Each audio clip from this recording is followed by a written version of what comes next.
Hello friends, कविता का अध्याय तीसरा, जिसमें प्रभु श्री राम अब ये जानना चाहते हैं कि क्या सिया सही में लंका में है। इसके पहले तक राम हनुमान जी से मिल चुके हैं, सुग्रीव से मिल चुके हैं और वाली वध हो गया है। कविता प्रारंभ करूं उसके पहले, या अध्याय प्रारंभ करूं उसके पहले मेरे लिए राम क्या है फिर से। धैर्य राम है, सत्य राम है, धैर्य राम है, सत्य राम है, वचनों का सौभाग्य राम है, मर्यादा के प्राण राम है, देव से पहले चरित राम है, देव से पहले चरित राम है।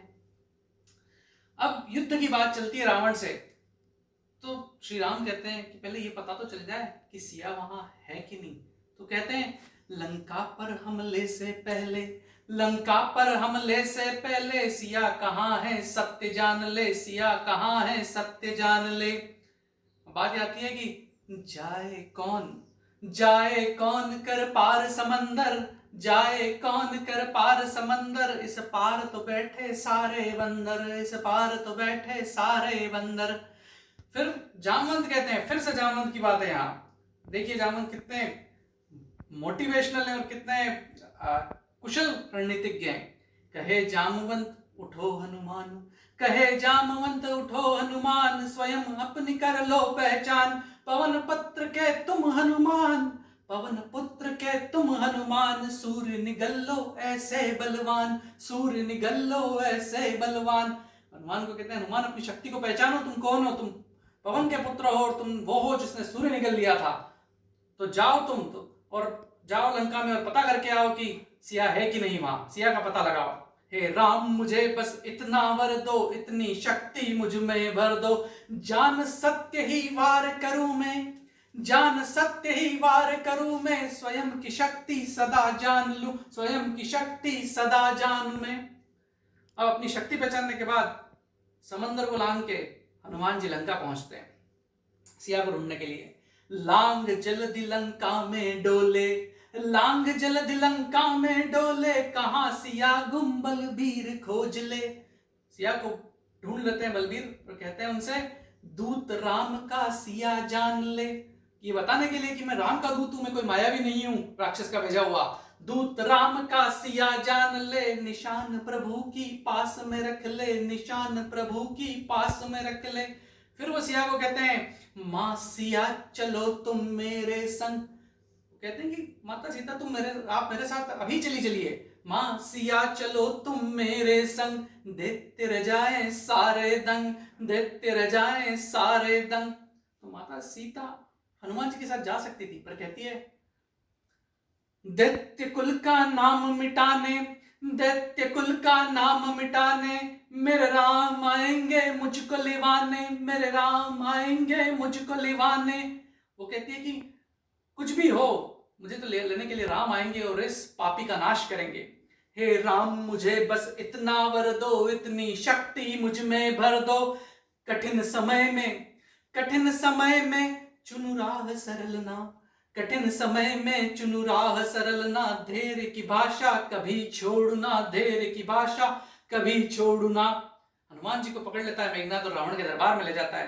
तो सुनिए क्या होता है। रावण के दरबारी सारे खी हंसते मति के मारे। सारे रावण के दरबारी हनुमान जी को देख के, वानर को देख के खी हंसने लगते हैं। रावण के दरबारी सारे खी हंसते मति के मारे, व्यंग से बोला दंभ में रावण, एक वानर को भेजे रघुनंदन।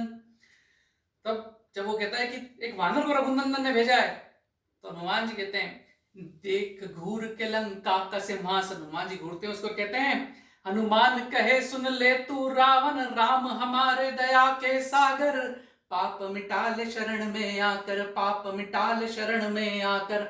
इतने में रावण आग बुला हो जाता और कहता है इसकी पूंछ में आग लगा दो, पूंछ में इसकी आग लगा दो, ऐसा कह रावण गुर्राया, जान सका न पवन पुत्र को, जान सका ना पवन पुत्र को, दंभ ने उसके लंका जलवाया, दंभ ने उसके लंका जलवाया।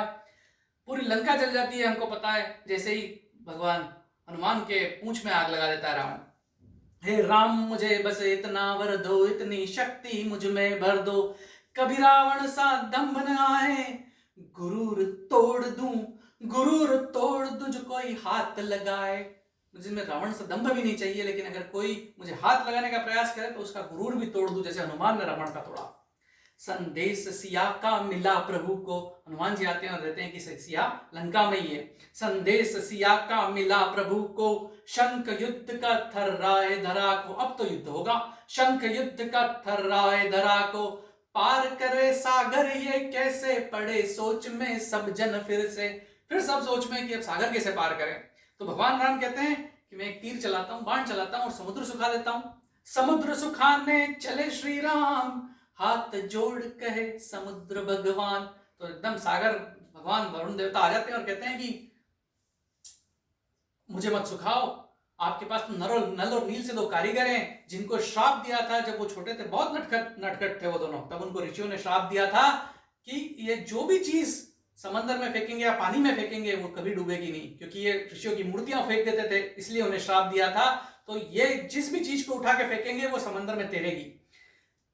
नल और नील से दो कारीगर, नल और नील से दो कारीगर, तेरा दे जो जल पर पत्थर, राम राम लिख डाले पत्थर, तेरे गए सब जल के ऊपर, बन गया सेतु राम नाम का, समीप आया समय युद्ध का। हे राम मुझे बस इतना वर दो, इतनी शक्ति मुझ में भर दो, कमियां सारी वरदान बना लूं।